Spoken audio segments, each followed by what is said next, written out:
trotz digitaler Endstufen und all den ganzen Zeug, was es heutzutage gibt, ist immer noch eine Sache ziemlich entscheidend, und zwar Strom. Wir brauchen immer noch Strom im Auto. Und ja, normalerweise haben wir halt eine Batterie eingebaut, wir haben eine Lichtmaschine, alles super. Aber man will manchmal ein bisschen mehr Strom haben. Man will manchmal, ja, muss man sowieso seine Batterie ersetzen und sucht nach Alternativen. Und da gibt es halt eine Sache, und zwar diese lustigen kleinen Zellen. Ja, LTO nennen die sich. Das ist eine LTO-Zelle. Was das ist, was es damit auf sich hat, versuche ich heute einmal euch näher zu bringen. Ich bin Thomas. Seit 2004 habe ich Kfz als Hobby. Spiele da ein bisschen mit rum, gucke mir Sachen an, teste, bin auf Wettbewerben, bin Soundtuner und ja, bin so unterwegs und gucke so, was es so Aktuelles in der Welt gibt des Car-Hi-Fi. Und eine Sache, die es seit mehreren Jahren schon gibt, sind diese wunderschönen kleinen Zellen. Sehen aus wie normale AA-Batterien, sind aber ein bisschen größer und haben auch ein bisschen mehr Bums, haben Sachen, Vorteile, Nachteile etc. pp. Aber fangen wir erstmal ganz vorne an. Und zwar normalerweise habt ihr ja, wenn ihr ein normales Auto habt, also jetzt nicht irgendwas topmodernes oder sonst irgendwie was, sondern normales Kfz, dann ist da in der Regel eine Bleibatterie eingebaut in verschiedenen Arten. Das heißt, es gibt halt die klassische Bleibatterie, dann gab es die wartungsfreien Bleibatterien, dann gab es AGMs, dann gab es noch EFBs oder irgendwie sowas. Das heißt, das sind alles Arten von normalen Bleibatterien, die euch ja eure 12 Volt im Auto dann halt geben, die von der Lichtmaschine geladen werden. Und die wurden immer besser. Das heißt, die klassischen Batterien, die man hatte, da hatte man, sobald man irgendwie Strom gezogen hat, die konnten gar nicht so schnell den Strom liefern. Das heißt, die brauchten ein bisschen, bis diese chemische Reaktion da drin passierte. Und dadurch ist dann meistens das Licht hat so ein bisschen gedimmt und so. Weil halt einfach die Batterie nicht schnell genug war, um die Energie zu liefern, die ihr braucht für so einen Bassschlag. Spannung ist runtergegangen und dadurch ist das Licht ein bisschen dunkler geworden. Da hat man halt gegengearbeitet mit Zusatzbatterien, mit Caps, früher auch. Heutzutage ist es natürlich ein bisschen besser geworden. Wenn ihr halt schon so eine AGM-Batterie im Auto habt, dann ist die schon reaktionsfreudiger. Das heißt, die Chemie da drin ist alles ein bisschen fluffiger und wenn ihr da halt richtig Bums geben wollt, dann flackert das Licht gar nicht mehr so schnell. Außerdem, klar, haben wir mittlerweile irgendwie LEDs eingebaut, die brauchen sowieso nicht mehr so viel Strom und das alles ist so ein bisschen netter als früher. Aber dann ging es halt weiter. Und zwar, es gibt Autos, die haben schon von Werk aus eine sogenannte Lithium-Eisenphosphat-Batterie. Was ist das denn schon wieder? LTO, Lithium-Eisenphosphat, was gibt es denn sonst noch? Dann kam die nächste, ich sag mal, Akkutechnologie auf den Markt. Und das sind halt die sogenannten Lithiumzellen. Es gibt mehrere Lithiumzellen und es gibt 3 Lithiumzellen, auf die ich kurz ein bisschen eingehen will. Wir landen nachher bei der LTO, um da halt weiter zu gucken, was so los ist. Die erste Lithiumzelle, die ihr kennt, die ist relativ weit verbreitet, weil die hat sehr, sehr viele Vorteile. Die Lithium-Ionen-Zelle. Lithium-Ionen-Zelle, ich habe ja so einen lustigen Beutel, da sind Lithium-Ionen-Zellen drin. Und zwar es gibt sehr viele verschiedene Arten von Lithium-Ionen-Zellen. Ich habe einmal hier so eine kleine Lithium-Ionen-Zelle aus dem Modellbau. Die hat 1,2 Milliampere-Stunden und hat 30 C. Das heißt, die kann ihr 30-faches an Kapazität an Strom ausgeben. Das heißt, diese 1,2 Ampere-Stunden-Zelle kann theoretisch 12 wären 10. 3 mal 12 sind 36 Ampere. Also hier können wir 36 Ampere draus ziehen. Das ist schon nicht schlecht. Dann, ein paar von euch kennen diese lustigen Zellen. Das sind auch Lithium-Ionen-Zellen. Kann man auch in Reihe schalten etc., sind verbaut in Notebook-Akkus, in was weiß ich, allem drum und dran. Das heißt, auch diese Zelle sehr, sehr bekannt. Hier ist jetzt kein Label drauf, weil die habe ich tatsächlich aus einem Notebook-Akku geklaut. Die Dinger leben bei mir in so einem Beutel und das hat halt einen Grund, weil ja, die Dinger sind nicht so ungefährlich. Das heißt, wenn man da zu viel Strom drauf gibt, wenn man da zu wenig Strom drauf gibt, wenn die sich entladen, chemische Reaktion, alles was da passiert, dann blähen die sich auf, brennen ganz gerne und das ist ungesund zu Hause. Das heißt, wenn zu Hause halt so ein Lithium-Ionen-Akku hochgeht, ist doof. So Akkus gibt es in E-Bikes etc. pp. Das heißt, überall, wo,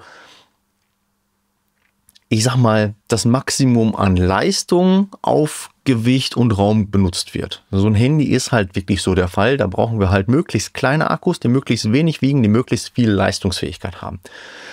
Dann ist Lithium-Ionen tatsächlich die Technologie der Wahl, aber die ist halt gefährlich. Heißt, wird die beschädigt, fängt es an zu brennen. Wird die überladen, fängt es an zu brennen. Wird die Zelle zu sehr entladen, das heißt, wir fallen halt unter den Sollbereich, fängt es an zu brennen.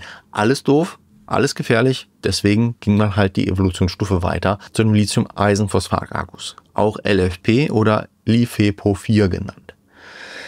Diese Akkus gibt es heutzutage schon verbreiteter. Es gibt halt die ersten E-Autos, die mit so Akkus rumfahren. Es gibt sehr viele Speicher, das heißt so Heimspeicher für Solar und so, die genau mit diesen Akkus ausgestattet sind, weil diese Akkus sind nicht so anfällig zum Brennen und Explodieren. Das heißt, die sind ein bisschen sicherer. Die sind aber auch schwerer und brauchen mehr Volumen. Das heißt, eigentlich auch für Autos sind so Lithium-Ionen-Akkus das Beste. Aber wenn die anfangen zu brennen, ist halt doof. Deswegen Lithium-Eisenphosphat gibt es halt irgendwie in Model 3 und auch anderen Autos, die heutzutage so rausgebracht werden. So, jetzt sind wir immer noch nicht bei dem LTO. Die Sache ist, so eine LTO-Batterie ist, ja, jetzt auch nicht neu, hat aber diverse Nachteile. So eine LTO-Batterie hier ist schwer. Und so eine LTO-Batterie ist groß im Verhältnis zu der Kapazität von diesem Teil.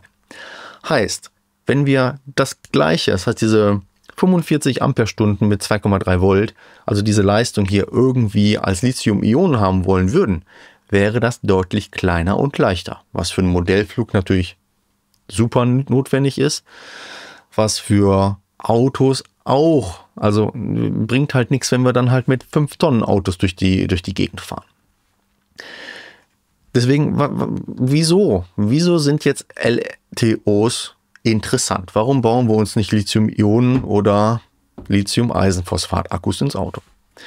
Lithium-Eisenphosphat-Akkus gibt es bereits im Auto. Das heißt, es gibt halt mehrere Hersteller, Premium-Hersteller, die halt Lithium-Eisenphosphat-Akkus ab Werk einbauen.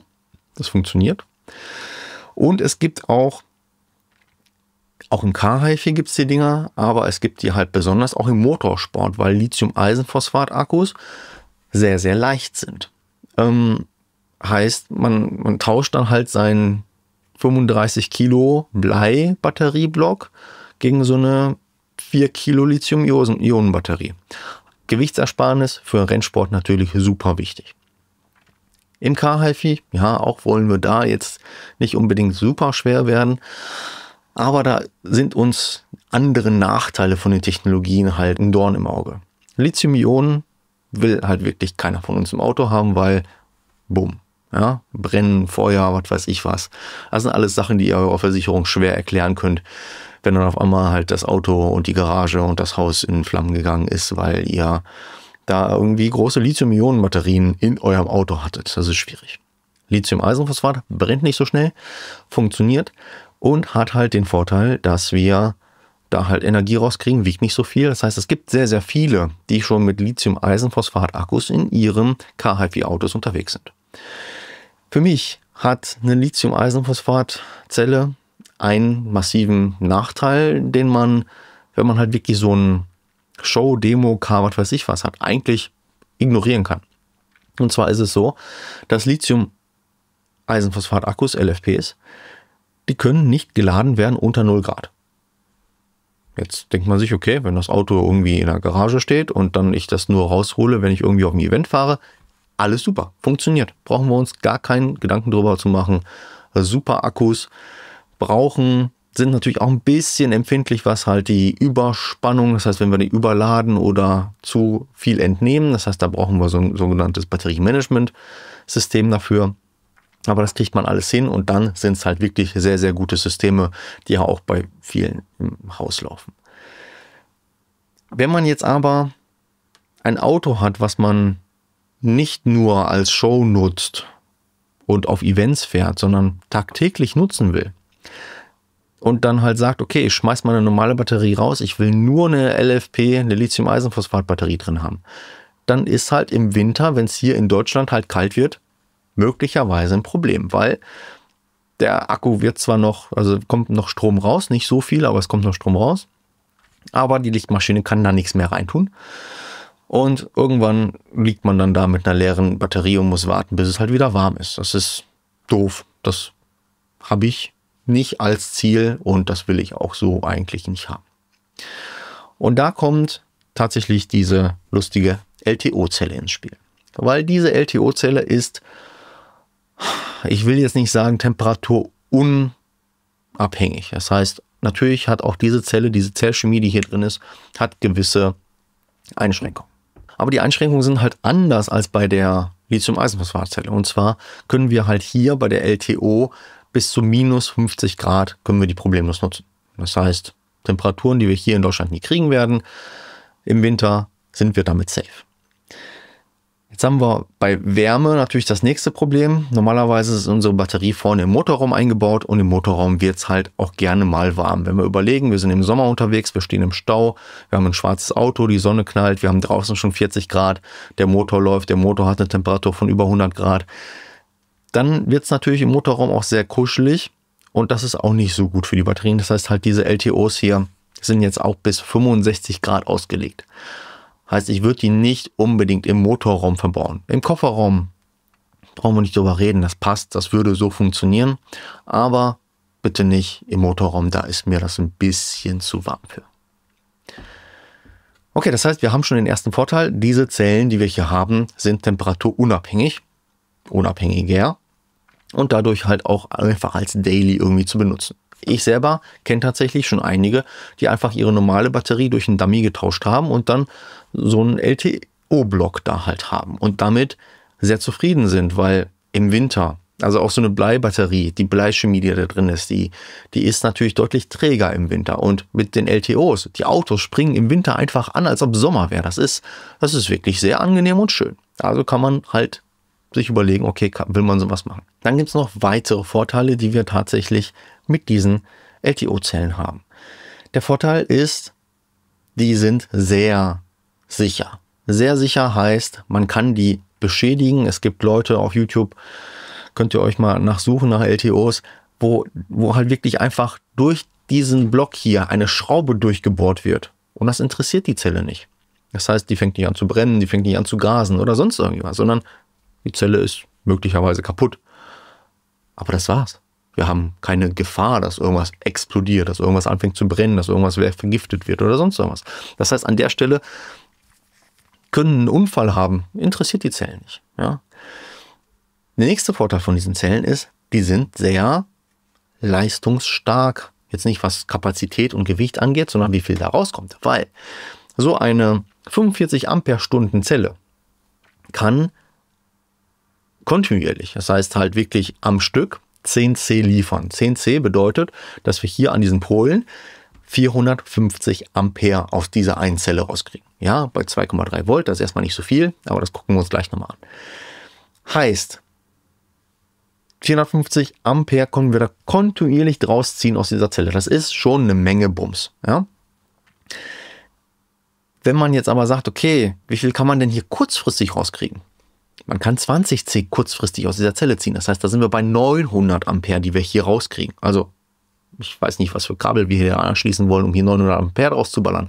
Aber 900 Ampere kriegt man aus dieser Zelle raus. Das ist unglaublicher Wert. Auch viel mehr als so eine Lithium-Eisenphosphat-Zelle zu bewältigen wäre. Also, da brauchen wir nicht drüber reden. Das ist wirklich die Paradedisziplin von diesen Dingern. Okay, was heißt das jetzt im Auto? Im Auto kommen wir mit einer so einer Zelle nicht hin, weil eine so eine Zelle hat ein bisschen mehr also ein bisschen mehr Spannung als unsere normale AA-Batterie. Das heißt, wir sind hier bei 2,3 und die ist halt bei 1,5. Heißt, wir brauchen ein bisschen mehr und mehr schaffen wir durch Reihenschaltung. Ihr seht, da hinten habe ich halt noch, ja, ihr seht nur 4, da hinten ist nur eine. Das heißt, ich habe insgesamt 6 Stück davon. Und wenn man 6 Stück von diesen Batterien nimmt und in Reihe schaltet, heißt, wir haben Plus und Minus und wir machen quasi das Plus hier an die nächste Minus, Plus, Minus, Plus, Minus, Plus, Minus, dann kommen wir auf eine Spannung oder beziehungsweise auf einen Spannungsbereich, der im Auto sinnvoll anzuwenden ist. Heißt, wenn wir hier von 2,3 Volt Nominalspannung reden, das heißt, da sind diese Zellen normal aufgehoben, genauso wie so eine AA-Zelle halt irgendwie bei 1,5 ist. Dann sind wir bei 13,8 Volt als Nominalspannung für diese Zelle. 13,8 Volt ist, das haben wir im Auto, das ist, wenn unsere normale Batterie, wenn wir eine gute Batterie haben, dann hat die auch irgendwas so um 13,5 Volt, wenn die halt voll geladen ist. Das heißt, das ist schon mal ein Wert, okay, der passt zu dem, was wir halt irgendwie im Auto haben. Jetzt haben wir im Auto natürlich kein Ladegerät, also wir laden vielleicht mal zwischen, aber wir wollen natürlich auch über die Lichtmaschine laden.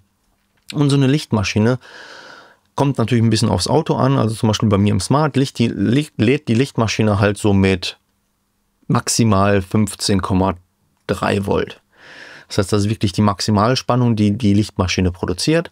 Und ja, das heißt, das muss natürlich auch irgendwie passen.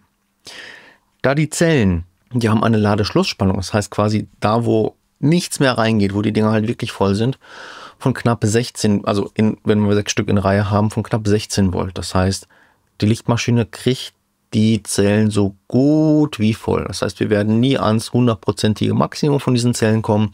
Aber wenn wir da jetzt halt wirklich mit 15 Volt reingehen, haben wir 2,5 Volt pro Zelle. Das ist ein gutes Maß, um die zu füllen. Das ist nicht das Problem. Und auch wenn wir die entladen, die Zellen, das heißt, wo sind die denn halt wirklich leer? Wo ist finito? Wo kommt nichts mehr da raus? Wo sind die entladen? Und offiziell laut Hersteller sollen die Dinger halt irgendwie 1,5 mal 6, das wären 9 Volt. Das heißt, bei 9 Volt wäre Ende. Bei 9 Volt passiert im Auto auch nicht mehr so viel. Also bei einer normalen Bleibatterie ist bei 9 Volt schon eine lange Schicht. Wenn wir da so ein bisschen Puffer reinrechnen, das heißt, wenn wir sagen, okay, wir wollen die Dinger jetzt nicht irgendwie unter 11 Volt haben, dann sind wir in einem sehr, sehr, sehr gesunden Bereich von diesen Zellen, wo die klasse arbeiten können. Das heißt, die Spannungsbereiche, die wir bei der Zelle haben, funktionieren super bei uns im Auto. Und damit kommen wir schon zum nächsten Punkt, warum so eine LTO-Zelle praktisch ist für uns, für Car-HiFi-Leute. Diese Zelle, die ist sehr unempfindlich, mal wieder, was Überspannung und Unterspannung angeht. Überspannung werden wir jetzt mit unseren Lichtmaschinen wahrscheinlich nicht hinkriegen. Das heißt, wenn wir dann eine normale Lichtmaschine haben, die 16 Volt raushaut, ist es immer noch zwar hoch, aber es ist jetzt immer noch nicht zu hoch für diese LTO. Wenn wir jetzt aber Musik hören, immer mehr Musik hören und die Zelle irgendwann sagt, okay, ich bin jetzt leider leer, ja, Anlasser schaffe ich jetzt nicht mehr, ich bin durch, dann ist es so, dass die Zelle nicht kaputt ist.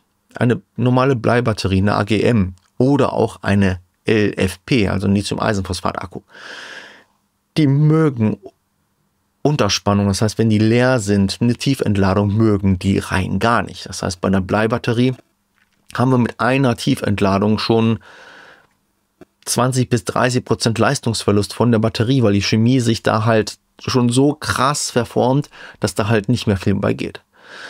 Eine LFP, ein Lithium-Eisenphosphat-Akku, wenn man den tief entlädt, ist der einfach tot. Die Chemie da drin hat sich einfach verabschiedet. Das heißt, das Ding können wir wegschmeißen. Bei einer LTO-Zelle, die können wir leer machen, dann können wir die danach wieder voll machen und können wir wieder komplett leer machen. Das heißt, es ist egal, wenn wir halt mal zu Ende hören. Das heißt, dass halt einfach nichts mehr im Auto drin ist. Schließen einfach ein Ladegerät an und dann lädt das Ding. Da müssen wir aber allerdings aufpassen, weil wenn wir jetzt tatsächlich ein Ladegerät an eine LTO-Zelle dranhängen, dann zieht die sich halt richtig was. Ja, genauso wie die halt schnell entladen kann die auch super schnell beladen werden. Heißt, wenn wir da mit einem, keine Ahnung, ich sage einfach mal 100 Ampere Netzteil rangehen, dann werden da auch problemlos 100 Ampere direkt reinfließen. Das heißt, wir haben da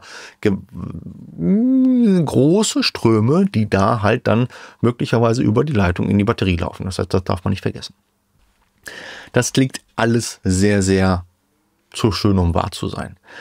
Und natürlich hat auch diese Batterie ein paar Sachen, worauf man achten sollte. Das erste ist tatsächlich, wenn wir die in Reihe geschaltet haben. Das heißt, wenn wir die 6 Zellen hier in Reihe geschaltet haben, um da jetzt auf unsere Spannung fürs Auto zu kommen, dann entladen und laden die sich halt alle ein bisschen unterschiedlich, haben unterschiedliche Kapazitäten, haben unterschiedliche Innenwiderstände. Das heißt, wir wollen eigentlich wirklich aktiv ausgleichen. Wir wollen die unterschiedlichen Ladungen in den Batterien wollen wir hin und her schieben, damit alle gleich sind. Das wäre eigentlich das Optimum. Um das zu erreichen, gibt es sogenannte Balancer. Ja, ich habe hier so einen Balancer in der Hand. Das ist hier quasi so ein Balancer, den kann ich euch mal zeigen. So, das ist ein Haltech Balancer. Da steht Haltech BMS drauf. Lasst euch da bitte nicht täuschen, weil das hier, was wir hier sehen, ist kein Batteriemanagementsystem. Ein Batteriemanagementsystem ist tatsächlich etwas, was wir bei einem LFP-Akku haben, wo halt wirklich der komplette Strom über das System drüber läuft und wenn da halt irgendwas schief läuft, wenn eine Zelle Unterspannung kriegt, Überspannung kriegt oder sonst irgendwas, dann schaltet dieses BMS einfach komplett ab. Das heißt, ihr habt keinen Zugang mehr zu dieser Batterie, aber die Batterie überlebt. Das heißt, wir haben jetzt nicht einen aktiven Schaden in der Batterie oder sonst was. Das gibt es halt bei Lithium-Eisenphosphat, bei Lithium-Ionen-Akkus ist sowas Pflicht, notwendig etc.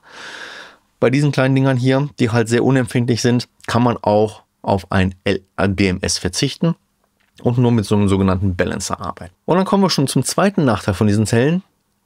Die sind teuer. Also, was heißt teuer?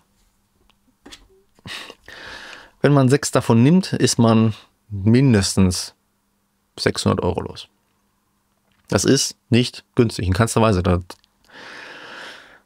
Es ist ein Preis, den man bezahlen wollen, will, muss. Ja.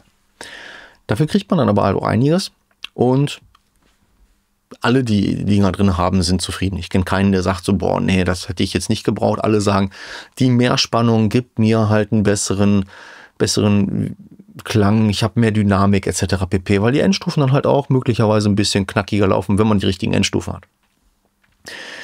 Jetzt kann man auf die Idee kommen, hey, Akkutechnologie, hey, das wird doch eh alles in China produziert, also hole ich mir die Dinger einfach aus China.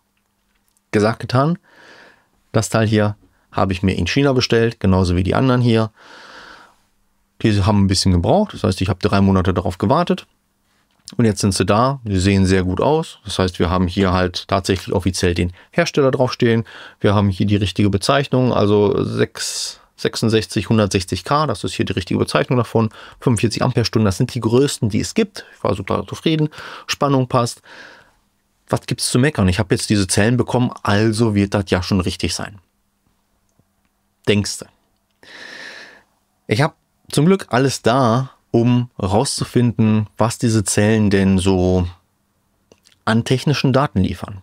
Heißt, ich habe mir angeguckt, wie sieht die Kapazität von dem Ding aus. Das heißt, sind da wirklich 45 Ampere-Stunden speicherbar? Ist der Innenwiderstand, also der Innenwiderstand von der Zelle, der ist sehr wichtig. Ist der niedrig? Ist der niedrig genug? Ist der gleich niedrig? Das ist halt wichtig, um halt Temperatur, also Temperaturentwicklung zu verhindern, wenn da halt viel Leistung rauskommt. Und wie sehen die Dinger aus? Und wie schwer sind die Dinger? Weil auch am Gewicht kann man eigentlich erkennen, okay, ist es überhaupt die richtige Zelle oder ist es nicht die richtige Zelle?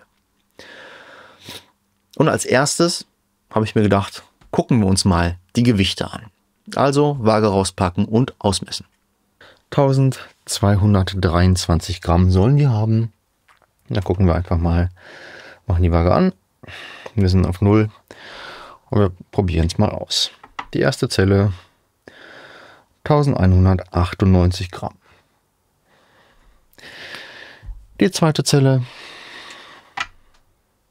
1190 Gramm. Dritte Zelle 1191 Gramm. Die nächste Zelle 1185 Gramm. Das ist die 6. Die 5. 1183. Und hier haben wir 1187. Der Hersteller selber sagt, dass die Zellen 1223 Gramm plus minus wiegen sollen. Alle meine Zellen waren jetzt 30 Gramm unter diesem Wert.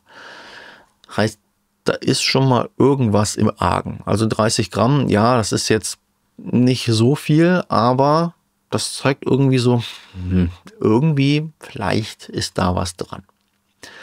Okay, also als nächstes die Innenwiderstände messen.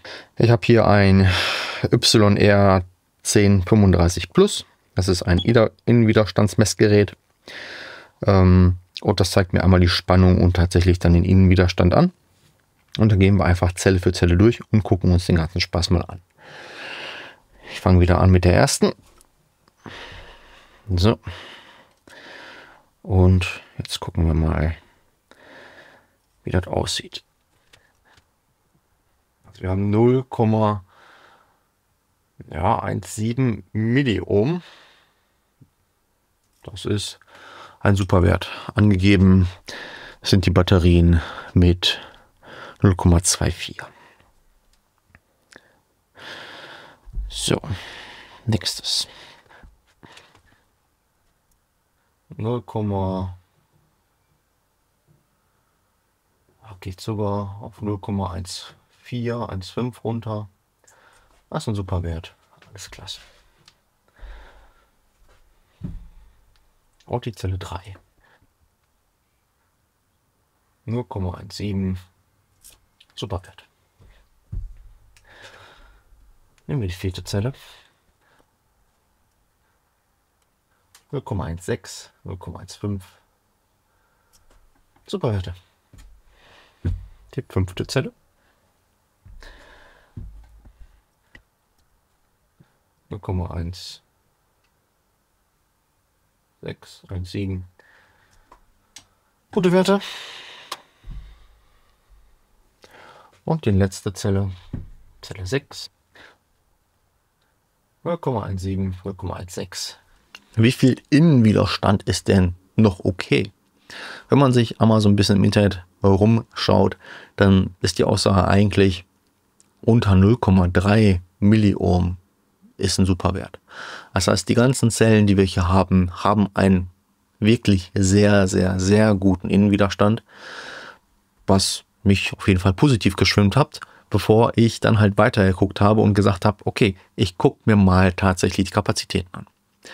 Beim Messen der Kapazitäten ist ein bisschen Zeit erforderlich. Das heißt, das kann ich hier nicht zusammen mit euch machen, weil wir müssen die Zellen erstmal aufladen. Das heißt, da muss halt Strom reinfließen. Das dauert ein bisschen, je nachdem, was für Ladegeräte man hat. Dann muss man diese Zelle hier, jede Zelle einzeln, entladen. Das heißt, dann laden wir quasi mit einem gewissen Strom eine Entladung bis zur untersten Spannung. Und dann wissen wir, wie viel Strom war da drin. Das heißt, wir machen es erst ganz voll und machen es dann leer und gucken quasi, wie viel da drin war. Das habe ich schon gemacht und die Ergebnisse sind leider nicht das, was draufsteht. Weil es stehen, ich zeige es nochmal, 45 Ampere-Stunden sollten drauf sein. Oder drin sein in dieser Zelle. Ich habe alle Zellen einmal gemessen. Das heißt, wir haben relativ lange, weil mein Messgerät lädt nur mit 5 Ampere. Das heißt, es braucht recht lange zum Laden. Dann entlädt es mit 20 Ampere. Diese 20 Ampere sind halt auf, wenn es jetzt eine 45 Ampere-Stunden Zelle wäre, weniger als 0,5 C. Heißt, die kann natürlich viel mehr Strom liefern. Tut es jetzt an der Stelle nicht, aber ist auch nicht schlimm. Das heißt, wir entladen langsam diese Batterie und laden sie dann wieder auf. Der komplette Prozedere dauert um so circa 8 Stunden pro Zelle. Habe ich schon alles gemacht. Dabei ist rausgekommen, dass durchschnittlich eigentlich alle circa 35 Ampere-Stunden hatten. Das heißt, das sind 10 Ampere-Stunden weniger als die versprochenen 45 Ampere-Stunden, die draufstehen. Was ist passiert? Möglicherweise ist halt einfach der Hersteller oder der Versender, der Händler, was auch immer, auf die Idee gekommen, hey, ich nehme einfach die viel günstigeren 35 Ampere-Stunden Zellen und pack die quasi einmal neu ein und schreibe da halt 45 drauf, weil dann kann ich sie als 45 verkaufen, die sind viel mehr wert und ja, wer testet die denn schon? Ich tu's. Okay, also Kapazität enttäuschend. Also es ist immer noch irgendwie zu gebrauchen. Ja, Innenwiderstände sind gut und wir haben noch 35 Ampere-Stunden, die wir nutzen können. Aber wir sind weit weg von 45 Ampere-Stunden, die wir nutzen wollten. Okay, kann man vielleicht noch mit leben, ich weiß es nicht. Gucken wir uns mal die Zellen generell an. Das heißt, sehen die vielleicht schon benutzt aus? Waren die schon im Einsatz mehrere Jahre oder sonst irgendwie was? Also einmal zusammen im genaueren Check. Lasst uns einmal die Zellen genau betrachten, wie sie so aussehen. Also wir haben hier die 45 Ampere-Stunden abgedruckt. Der Aufkleber ist hier von mir. Das hier sieht eigentlich alles ordentlich aus. Wir haben hier Im Gewinde haben wir so eine rote Markierung, wofür die auch immer stehen soll. Wir haben einen leichten Belag hier auf der Kappe. Und auf der anderen Seite auch wieder eine rote Markierung. Ja, sieht aber eigentlich wirklich sehr, sehr schön und sauber aus. Die zweite Zelle hat neben der roten Markierung hier auch noch so Zeugs. Keine Ahnung, was das ist. Ansonsten Zelle genau gleiche 45 Ampere-Stunden. So sieht es gut aus. Und auch auf der Seite haben wir hier so ein bisschen Belag drin. So ein bisschen was Schmieriges. Hier auch im Gewinde drin. Aber ansonsten sieht die gut aus. Das passt. Die nächste Zelle. Zelle 3. Auch hier haben wir so einen Belag hier auf der Schraube. Also auf dem Gewinde. Ansonsten von beiden Seiten hier auch so ein Belag drauf. Der roter Strich. Wofür auch immer der rote Strich steht. Ansonsten sehen die Zellen auch hier sehr in Ordnung aus. Die vierte Zelle. Hier sehen wir auch wieder so ein Zeugs. Was auch immer das sein soll, weiß ich nicht. Von der Seite sieht es gut aus. Von der Seite haben wir hier auch im Gewindegang so ein bisschen. Aber ansonsten soweit alles passend. Die fünfte Zelle ist tatsächlich die Zelle, die komisch aussieht. Also wir haben hier auf dem Gewinde auch wieder diesen roten Strich, aber die ist komplett dunkel. Also im Vergleich zur Vierer sehen wir hier einen massiven Unterschied. Was da los ist, ich weiß es nicht. Die Werte haben wir gesehen, sehen beide gut aus. Hier quasi nochmal die Minusseite von beiden. Wir haben hier wieder diesen roten Strich, aber das ist hier wirklich so angegilbt. Also irgendwas ist da, scheint da zu sein. Ich weiß nicht genau was. Ansonsten von außen sieht die Zelle auch wieder gut aus. Ist auch von den Gewichten, von den Innenwiderständen nicht weit auseinander. Und hier unsere Zelle 6. Zelle 6 sieht wieder sehr ordentlich aus. Hier haben wir tatsächlich auch nichts im Gewindegang. Rot markiert, hier ist auch nichts. Hier sehen wir so einen leichten Belag. Und von der Seite, ja, auch alles soweit erstmal fein. Wenn ihr wisst, was das für ein Zeug ist auf dem Gewinde, also was hier immer so drauf hängt, dann schreibt es mir bitte in die Kommentare. Ich habe keine Ahnung, was das sein soll. Ob es jetzt irgendwie Oxidation oder sonst irgendwas ist. Ich weiß es ehrlich gesagt nicht. Auch weiß ich nicht, warum da jetzt halt immer so mit rotem Stift irgendwas markiert ist. Auch das sagt mir tatsächlich nichts. Alle Zellen, die ich hatte, da war jetzt halt das Gewinde nicht irgendwie anders groß, neu reingeschraubt, rausgebohrt, kaputt oder man hat sonstige Sachen gesehen. Das heißt, das sah eigentlich ordentlich aus. Nur tatsächlich die Verfärbung von Zelle 5, die macht mir irgendwie Sorgen. Mit all den Informationen bin ich dann natürlich zum Ali-Händler meiner Wahl gegangen und habe gesagt, so, hier stimmt was nicht, ich hätte gerne irgendwie die richtige Ware. Ja, es ist immer so ein bisschen schwierig, weil dann sagen sie, ja, musst du hier beweisen und dann habe ich da meine Bilder und was weiß ich was und dann sagten sie, nee, ich will jetzt aber ein Video, wie dann halt die Kapazität ermittelt wurde und mir wurden $20 Entschädigung angeboten. Ja, das ist jetzt nicht so viel. Man muss aber bedenken, dass diese Zellen halt in China halt einfach viel günstiger sind. Das heißt, ich habe vielleicht 1/3 von dem bezahlt, was ich in Deutschland dafür bezahlt hätte. Das soll jetzt kein Ansporn sein, euch jetzt irgendwie bei diversen China-Händlern LTOs zu bestellen, weil ich finde das tatsächlich grenzwertig. Ich habe einen Akku, der aussieht, als ob er irgendwie schon mal benutzt wäre und halt schon total verfärbt ist. Das heißt, gegebenenfalls schon mal warm geworden ist, weil zu viel Strom rausgezogen wurde. Will ich jetzt nicht riskieren. Ich habe Akkus, die alle kleiner sind als angegeben. Das heißt, jetzt bei dem Händler scheint es jetzt irgendwie zumindest nur bei der Größe zu sein. Bei anderen kann es natürlich sein, dass der Innenwiderstand total im Eimer ist, dass wenn ihr da halt Strom drüber zieht, die Dinger heiß werden ohne Ende.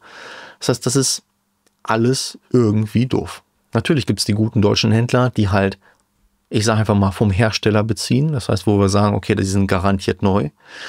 Die vorher in Tests gehen, das heißt, sich halt natürlich viele von den Dingern bestellen, dann so wie ich, Kapazitäten und Innenwiderstände messen und Gewichte messen und die Dinger dann zueinander matchen. Das heißt, dann kriegt ihr halt 6 Stück, die halt von den Kapazitäten zueinander passen, die vom Innenwiderständen zueinander passen, die halt einfach eine fertige Akkubox sind, die ihr einfach anschließen müsst und die funktioniert. Das wäre tatsächlich mehr meine Empfehlung, wenn ihr sagt, okay, ihr wollt jetzt in der Richtung LTOs nutzen. Jetzt habe ich ganz lange über diese Akkus hier gesprochen und ich hoffe, ihr habt so ein bisschen jetzt ein Verständnis dafür, was das kann, dass die Dinger halt richtig viel Leistung haben, dass die Dinger sehr robust sind, was halt Tiefentladung, Überladung, Schäden und so weiter angeht, dass die Dinger aber auch teuer sind, man aus China direkt Sachen importieren kann, die dann aber irgendwie kaputt und falsch sind und man mit den Händlern nicht wirklich verhandeln kann und sagen kann, ich schicke den Spaß zurück, weil das ist kaputt. Da kommt man meist nicht sehr weit. Wenn ihr bis hierhin zugeschaut habt, dann freut es mich sehr. Lasst gerne ein Abo da, schreibt mir in die Kommentare, was ihr gerne sehen wollen würdet. Ich werde mit diesen Zellen tatsächlich nicht mehr in mein Auto gehen, sondern diese Zellen werden für meine Endstufen-Teststation dienen. Heißt, ich werde diese 6 Zellen, die ich habe, werde ich in mein Labor installieren und damit dann Endstufen zu testen. Heißt, die Endstufen werden dann halt über diese LTO-Zellen hier, werden dann halt Strom kriegen. Damit habe ich Möglichkeiten, große Monoblöcke auch zu betreiben. Ich werde es erstmal mit kleinen Sachen machen und dann tatsächlich so ein bisschen Leistungswerte abzufragen und auch zu gucken, okay, wie gut sind Endstufen, wie rauscharm sind die, was haben die für eine THD, wie viel Leistung und so weiter. Und auch eine Sache, die halt immer wieder auftaucht, ist, wie viel Leistung hat denn überhaupt ein Radio? Das heißt, ich werde mir die Radios, die ich irgendwie zur Verfügung habe, mal krallen und gucken, wie viel kommt da tatsächlich an. Weil die Daten, die in den Datenblättern stehen, die zeigen schon Schreckliches. Also irgendwie so 20 Watt bei 5% Clear, das will keiner. Gucken wir uns an, deswegen gerne ein Abo da lassen. Ansonsten bis zum nächsten Mal, euer Thomas.